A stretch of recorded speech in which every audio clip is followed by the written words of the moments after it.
Hello मित्रांनो, आज भोगी आहे आणि आज भाकर आणि मिक्स भाजी करायचं असतं. तर आज मी तर केले नाही, कारण तुम्हाला पण माहिती आहे सकाळी आमचं सिलेंडर गेलं. तिथनं पुढं आले घरातले कामं, तिथनं पुढं आले मी सोनं सोडवायला गेले, तिथनं पुढं आले थकले होते, मी थोडा आराम केले. तवर झालं संध्याकाळ. तर आता काय करू, एका टायमासाठी कुठं करू म्हणलं एवढं. तर म्हणलं चला वांग्याची भाजी आणि मस्तपैकी भात करावं. तर असा मेनू ठरला आणि साधा सिंपलमध्ये बघा, कांदा वगैरे कापला, कांदा टोमॅटो आणि वांगे आणि फ्लावर.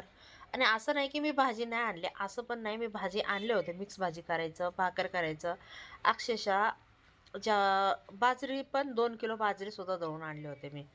पण आता काय करावं, नाही झालं तर आणि म्हटलं एका टायमाला कुठं संध्याकाळचं करत बसायचं नाही का, आपल्याला पण इतर कामं पण असतात. आणि रात्रीचं जेवण काय थोडंच असतं आमचं जेवायचं, मग सगळं उरणार आणि दुसऱ्या दिवशी तर नाही चालत. त्यामुळं म्हणलं चला मग थोडंच करायचं. मग बघा फ्लावर आणि वांगं कापले आणि त्याची मी रस्सा भाजी केले, कांदा टमाटा मसाला टाकून, थोडंसं चिकन मसाला वगैरे टाकून नाही का, सिंपल साधं, म्हणजे भातावर खायला बरं का. खूप छान टेस्टी होती बरं का. मला ना तुम्हाला खरं सांगते, साधा सिंपलच जेवण आवडतं.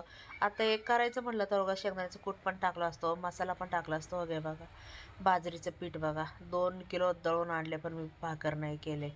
आणि बघा हे जिरा राईस केले होते मी, तुम्हाला पुढच्या ह्याच्यात दाखवलंच. मी भाजीसुद्धा आणले होते मी. तर बघा फायनली आपली ही भाजी झाली मस्तपैकी. बघा पावटा हे ते भाजी आणले होते मी, मिक्स भाजी करा, तर नाही केले मी.